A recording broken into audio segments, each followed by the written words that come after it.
Puasa itulah siap. Kadang-kadang kita nih baru belajar pas puasa mulai, puasa berjalan, baru nak mengenal. Jadi kita awalnya, ya, sebelum masuk bulan puasa, kira-kira memang itulah siap. Karena faedah bulan puasa itu luar biasa dibanding bulan-bulan yang lain. Baik para jemaah yang dirahmati oleh Allah Subhanahu wa Ta'ala. Kalau kemarin kita sudah belajar tentang fardu wudu, baik diambil dari Al-Quran dan hadis. Sekarang kita masuk sunnah-sunnah wudu. Sunnah wudu itu banyak. Ulama mengumpulkan mengatakan bahwa jumlah sunnah wudu itu mencapai 70 sunnah. 70 sunnah. Yang pertama kesunahan sebelum wudu. Jadi sebelum wudu itu sudah dapat sunnah. Sunnah ini dalam arti dilakukan dapat pahala, tidak dilakukan tidak berdosa. Bagi orang yang ingin mengumpulkan pahala sebanyak-banyaknya, maka dia sangat peduli dan perhatian dengan sunnah-sunnah yang akan dia lakukan. Pertama, kesunahan sebelum wudu, yaitu mengucap niat. Nawaitul wudu'a li rabbil hadatsil asghari fardhan lillahi ta'ala. Ini sunnah. Berarti belum niat ini, cuma melafalkan niat. Yang jadi masalah dia mengucap sebelum wudu dia sudah niat, tapi pada saat membasuh anggota wudu yang pertama yaitu muka, tidak terlintas di dalam hatinya untuk masang niat. Tidak sah wudunya. Tidak sah. Fokus dengan sunnah wajib lewat. Fokus dengan sunnah wajibnya lewat. Jadi wajib harus tahu pada saat membasuh muka yang pertama, anggota wudu yang pertama yaitu basuhan yang pertama, pas ngambil air langsung terlintas di dalam hati. Sebelumnya maka disunahkan mengucap talaqul bin niyah, mengucapkan nawaitul wudu'a. Jadi kata ulama untuk mempermudah pada saat kita masang niat di dalam hati. Yang kedua sunnah sebelum wudu yaitu baca basmalah dan ta'awuz. A'udzubillahi minasyaitonirrajim. Bismillahirrahmanirrahim. Ini sunnah pada saat sebelum melakukan wudu. Yang ketiga siwak. Pembahasan siwak sudah kita bahas. Ada yang nanya, Ustaz, mana gigi aku dia lalu lalu pas kalau mana lagi nak bersiwak misalnya kan, secara manfaat utama mungkin tidak dapat secara sempurna, tetapi sunnah masih tetap. Walaupun misalnya 3-4 batang 5 batang di sini, kendung itu sudah dapat sunnah. Baik. Yang keempat, membasuh kedua telapak tangan sampai pergelangan. Dibasuh dulu sampai sini. Baik. Yang kelima, matmadah dan istinsaq. Kalau matmadah ini kumur-kumur, istinsaq itu memasukkan air ke hidung. Ya, ngambil air masuk ke mulut, sisanya langsung masuk ke hidung. Ada sebagian ulama yang kumur-kumur baik, kayak baru istinsaq. Itu disunnahkan itu sampai ke tenggorokan. Keluarkan. Sampai 3 kali. Begitu juga istinsaq sampai ke pangkal lubang hidung. Sampai 3 kali. Baik. Itu sunnah. Yang keenam, melebihkan mubalaghah. Yang tadi, melebihkan mubalaghah saat berkumur-kumur dan istinsaq. Kecuali orang yang berpuasa. Melebihkan berkumur-kumur yaitu sekira air bisa sampai ke ujung langit-langit mulut. Jadi sunnah. Kecuali pada saat bulan puasa, zuhur, mulut kering, mulut. Kata Ustaz sunnah, tidak berlaku, Kenapa? Pada saat itu kita puasa, takutnya hilaf, terteguk barang itu. Baik. Kalau bulan puasa tuh air ledeng memang goda, air sumur, apalagi air dogan. Baik. Nomor 7, istinsaq, yaitu mengeluarkan air dari hidung. Setelah kita matmadah, kumur-kumur, dibuang, terus kita masukkan air dalam hidung, istinsaq. Setelah keluar, dihembuskan lagi sampai dia keluar. Itu hukumnya sunnah. Yang kedelapan, mengulangi 3 kali setiap pekerjaan yang kita sebutkan tadi. Ini sebelum wudu, dapat sunnah. Baik. Yang kedua, sunnah pada saat basuh muka. Yang pertama, melapangkan niat dengan mengucapkan nawaitul wudu'a li rabbil hadatsil asghari tadi. Yang kedua, memulai membasuh wajah dari bagian atas, dari sini air. Mengambil air dengan kedua tangan secara bersamaan. langsung. Yang ketiga, meneliti alma, yaitu tepi mata sebelah hidung dengan menggunakan telunjuk. Jadi pada saat air itu disiram di muka, pastikan tunjuk kita masuk di sini. Ini namanya alma. Jangan sampai nanti di bawah di sini itu tidak terbasuh. Apalagi wong yang hidungnya mancung. Yang hidung mancung ini memang harus hati-hati. Tapi kalau aku hidung pesek mudah, kapan disiram basah kalau. Baik. Yang kelima, meneliti alihat, yaitu tepi mata yang satunya juga dengan menggunakan telunjuk. Jadi setelah ke sini jangan. Ambil air, ke sini awal, langsung ke sini. Ini mulai bermain telunjuknya sampai diusap semua. Baik. Yang keenam, mengusap kedua telinga karena untuk menghindari perselisihan. Sambil kan, sudah gini air masuk ke depan muka, hidung, mata, terakhir sini. Baik. Yang ketujuh, ilatul murrah, yaitu membasuh bagian yang melebihi batas wajah dari segala arah saat membasuh muka. Lebih ke kalau kan batasnya ini kan rambut sini sampai jenggot.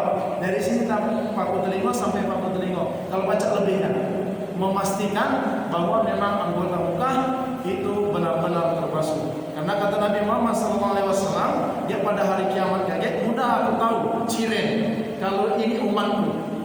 Kalau ini umatku ngapa? Mukanya bercahaya karena asar wudu, bekas wudu. Baik. Kedelapan, adalku, yaitu menggosok tangan ke anggota wudu. Digosok-gosok kalau ada minyak, kalau ada apa. Ya. Kalau kita dari sawah, dari kebun, kalau gentang apa itu dibersihkan. Yang kesembilan, menyelah-nyelahi jenggot dan jambang atau godek yang tebal dengan jari tangan kanan dari arah bawah dan menggunakan air yang baru. Ini bagian godekan. Ya, bagian godekan. Kalau kita tidak menggodek, tak dapat ini hukumnya ini. Baik, yang ketiga, kesunahan saat membasuh kedua tangan. Yang pertama, memulai membasuh kedua tangan dari kedua telapak tangan jika mengalirkan air sendiri. Jika yang mengalirkan orang lain atau lewat keran, maka sunnah dimulai dari sikut. Kalau kita lihat, sunnahnya dari depan. Di sungai misalnya kan, mulailah dari depan. Tapi kalau orang lain yang bantu kita wudhu, ini kemana? Nyiram dari pucuk. Begitu juga pakai keran, silam dari pucuk. Tidak harus memaksakan dari bawah, walaupun masih tetap sah. Baik. Yang kedua, at-tayammum, yaitu membasuh bagian kanan sebelum mendahulukan bagian kiri. Yang ketiga, menggosok tangan itu digosok-gosok. Misalnya kalau misalnya sungai begini, kalau misalnya dari atas begini digosok. Baik.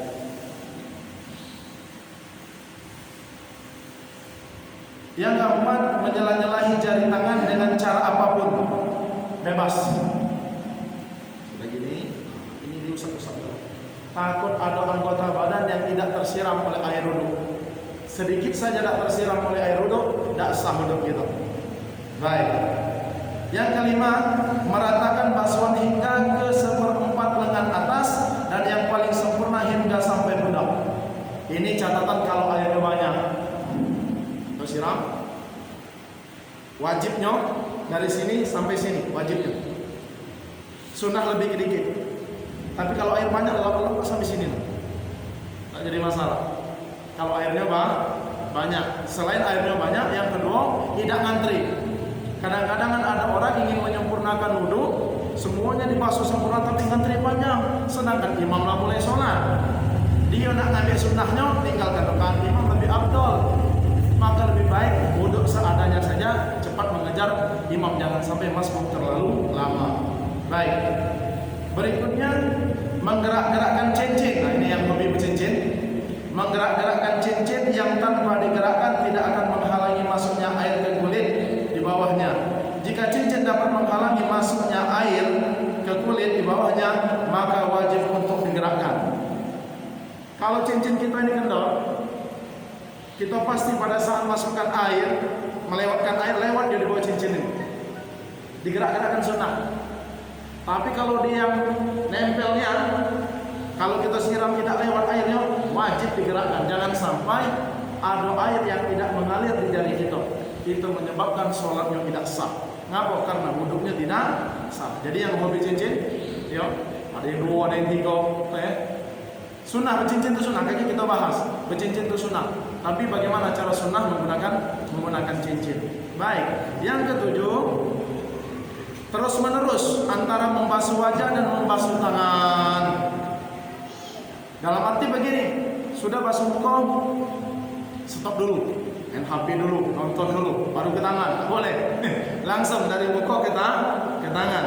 Yang kedelapan, mengulangi semuanya hingga 3 kali. Itu yang tangan, sunnah tangan. Berikutnya yang keempat, kesunahan saat mengusap kepala. Yang pertama, mengusap seluruh bagian kepala. Sunnah meletakkan kedua ibu jari di pelipis dan mempertemukan kedua ibu jari telunjuk.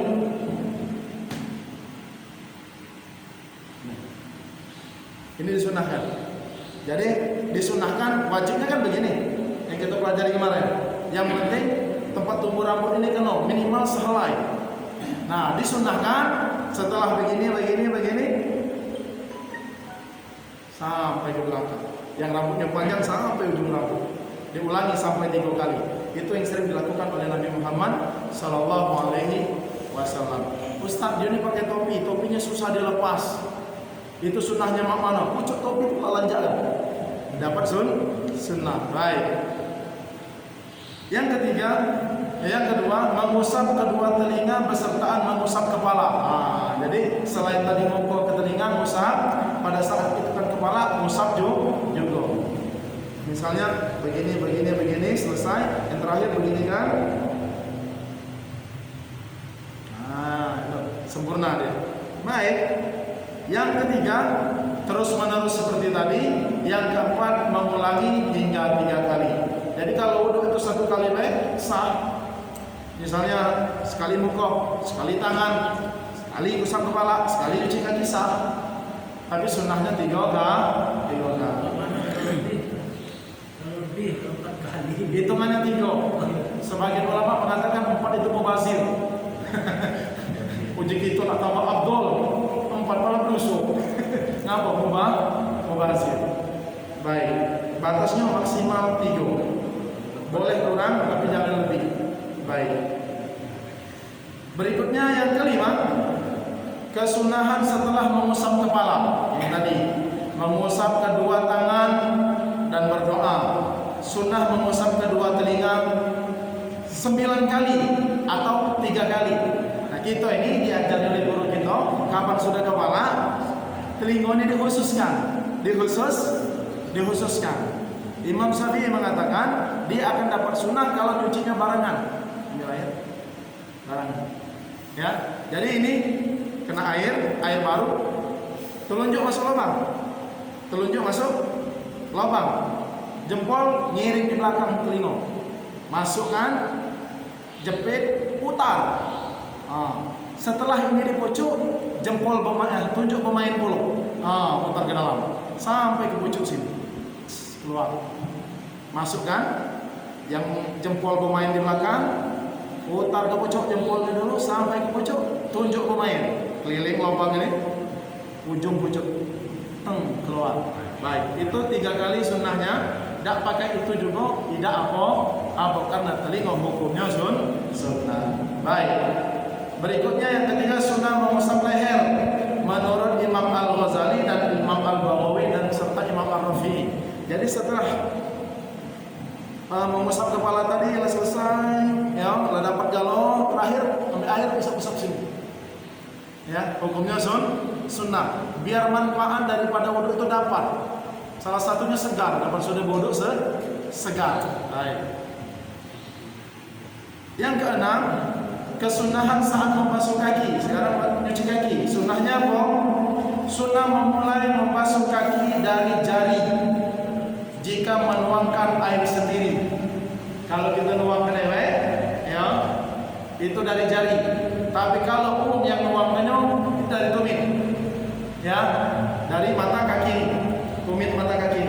Kalau yang nyiramnya, Ustaz Muhammad nyiramnya mungkin aduh nggak bisa wudhu. Bapak kita lah tuh udah bisa wudhu, tapi dia nak sholat. Coba deh, coba nak wudhukan bapak, wudhukan kakak. Kita wudhukan sesuai dengan kaidah yang telah kita pelajari. Baik. Berikutnya yang kedua adalah digosok-gosok, ya, digosok-gosok. Yang ketiga menyelah jari kaki dengan jari kelingking tangan kiri dari arah bawah, dimulai dari jari kelingking kaki kanan hingga jari kelingking kaki kiri. Jadi yang masuk di bawah jari ini kelingking kiri, mulai dari kelingking kanan terus.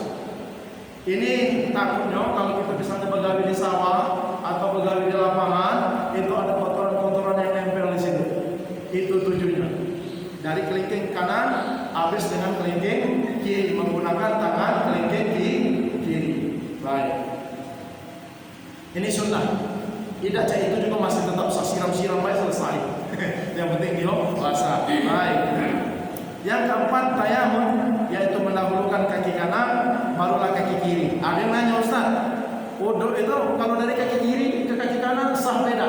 Kalau kita berbicara masalah sah, Allah itu tidak nyusahkan. Allah itu tidak nyusahkan. Sah, yang penting kriterianya terpenuhi.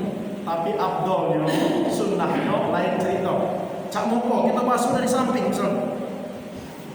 Masa kalau sah, sah dari bawah. Sah tak? Sah. Bahkan yang kita ceritakan minggu kemarin nyebur ke kolam, nyebur ke sungai, sah tak? Sah. Ini dari sisi sah. Tapi bukan sah yang kita lihat, kita juga mengambil sisi kesunahan yang dilakukan oleh Nabi Muhammad Sallallahu Alaihi Wasallam. Berikutnya al-mubalaghah, yaitu melebihkan dalam membasuh tumit. Ya, pastikan basah sampai di atas mata kaki. Sebagian ulama mengatakan sampai pertengahan betis. Sampai pertengahan betis. Kalau memang tidak mengganggu orang lain, air banyak sampai ke lutut. Sampai ke lutut. Itu sunnahnya. Yang ketujuh mengulangi semuanya hingga 3 kali. Baik, yang ketujuh sekarang. Yang ketujuh ini kesunahan setelah selesai wudu. Yang pertama, minum sebagian sisa air wudhu dan juga memercikkannya ke sarung. Nah ini ya, ini sempat kami perdebatkan waktu kami kuliah dulu. Syekh mau minum air setelah wudhu. Kata beliau, kalau misalnya kita ada pakai ember, pakai apa, pakai tempat, sisa daripada air wudhu itu kita minum dikit baik. Dikit baik. Syekh gunanya apa? Banyak manfaatnya. Itu namanya ilmu hikmah. Biar dimudahkan baca Al-Quran, biar dimudahkan kalau ngomong tuh ngomong yang baik-baik. Pada saat sekaratul maut mudah mengucapkan la ilaha illallah. Kalau tapi kata Syekh itu tengok juga airnya. Kalau airnya bersih, kalau airnya kotor, bikin penyakit kita beliau kan. Sisanya lagi daripada air wudhu itu dipercikkan ke sarung tempat kelamin kita. Dengan berdoa, ya Allah, jagalah kelamin, jagalah kelamin, jagalah kelamin. Jangan dari kelamin ini membuat aku terjerumus ke dalam dosa. Percik gaya, bukan siram. Percik gaya, ya namanya percik. Tahu lah ya. Baik. Berikutnya berdoa setelah wudhu, sebagaimana yang telah kita baca. Asyhadu an la ilaha illallah wahdahu la syarika lah, wa asyhadu anna Muhammadan abduhu wa rasuluh. Allahumma ja'alni minat tawwabin wa ja'alni minal mutatahhirin wa ja'alni min ibadikas sholihin. Itu yang dalam kita baca biasanya. Tidak berdoa salah. Ini kan sunnah. Kita ini galak bingung gara-gara sunnah. Tidak bisa membedakan mana yang wajib, mana yang sunnah. Gara-gara sunnah ribut. Kalau sunnah tidak usah diributkan, yang wajib perlu kita ributkan kalau dia salah. Sholat qobliyah, ba'diyah, nak ba'diyah, nak qobliyah terserah dia. Yang kita ributkan kalau dia sholat isya 5 rakaat. Nah ini kita ributkan. Dari mana orang ini? Tapi kalau dia berzikir, berdoa, tidak usah ada ribut-ributkan. Ini masalah sunnah. Tidak dituntut. secara maksimal. Siapa yang galak dapat pahala. Baik. Yang ketiga, membaca surat Al-Qadar 3 kali, ayat kursi dan surat Al-Ikhlas. Banyak orang ini. Ya, banyak. Jadi yang pertama Al-Qadar 3 kali, ya.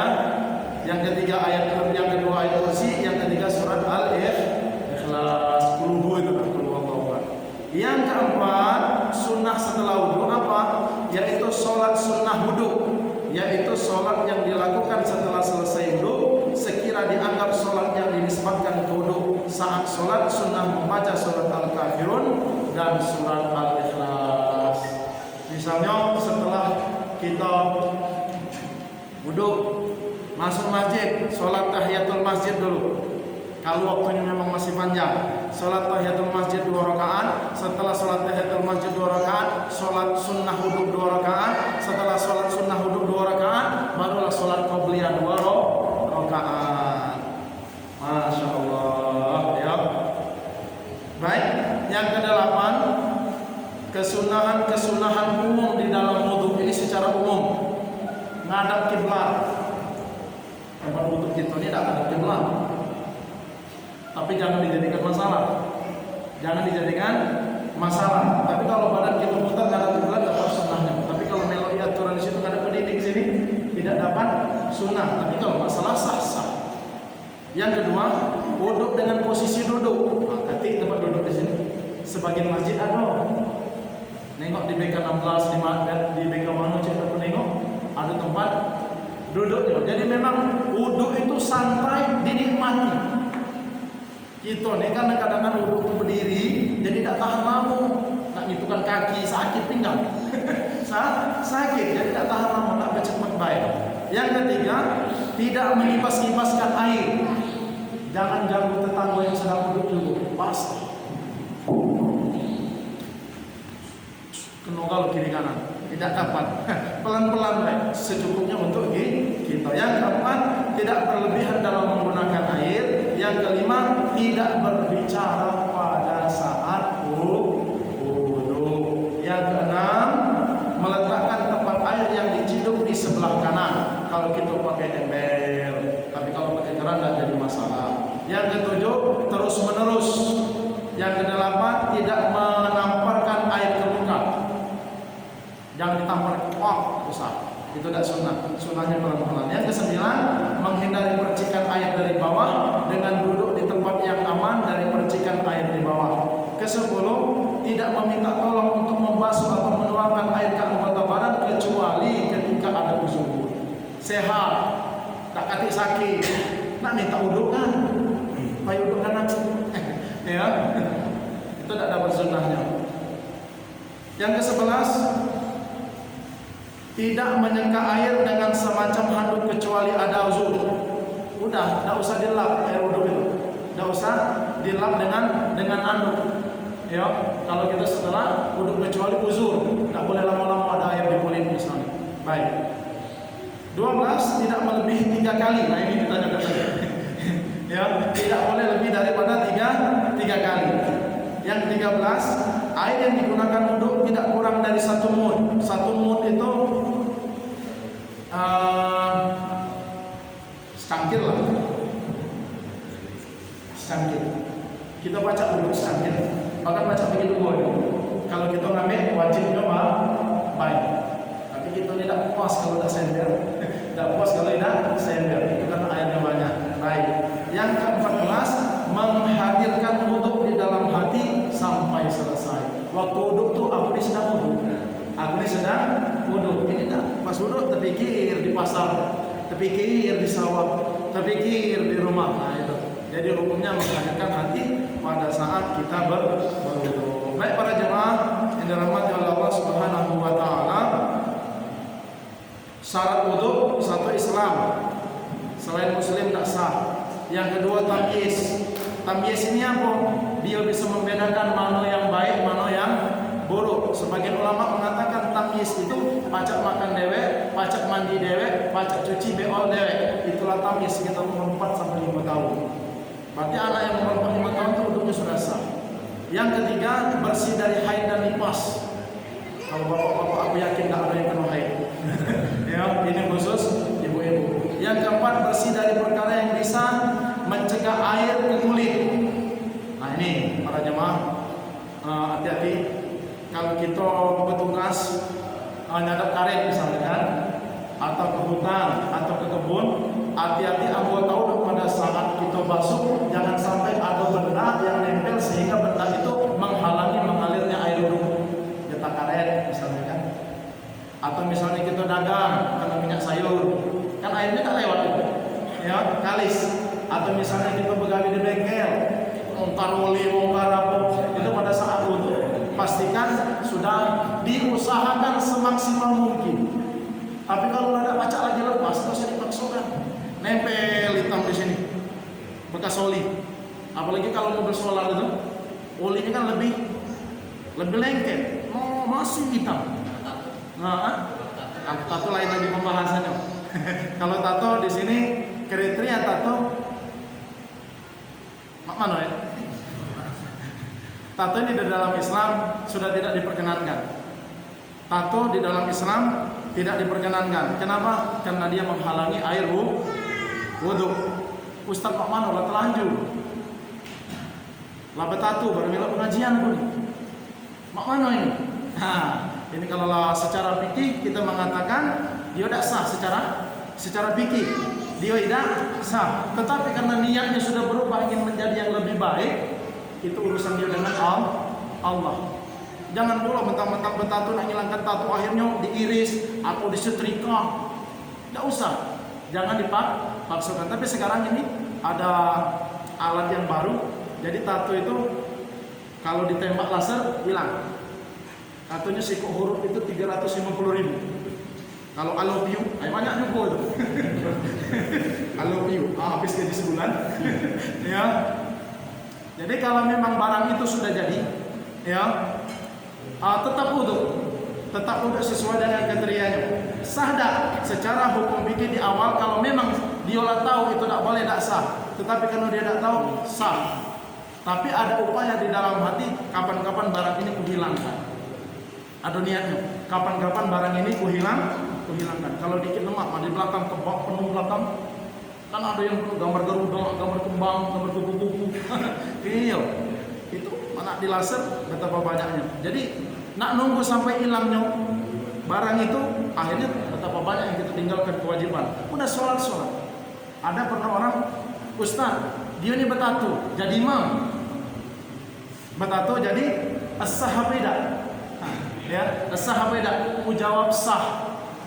Secara pikir kan tidak sah, tapi hatinya sudah mengesahkannya. Mengapa? Karena ada niat berubah ingin menjadi orang yang lebih baik. Urusannya dengan Allah, kita tidak usah mempunis Allah. Cak kita ni sok kesucian. Cak kita ni sok paling hebat. Tidak usah. Masalah hati. Kalau sudah hati yang berbicara, dia dengan Tuhan urusannya.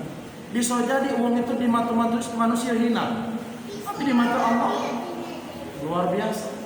Sahabat Nabi Nuaiman gawinya nak bercanda terus, calak, ya, calak. Di dalam kisah suatu saat diajak pergi oleh Abu Bakar dan Umar.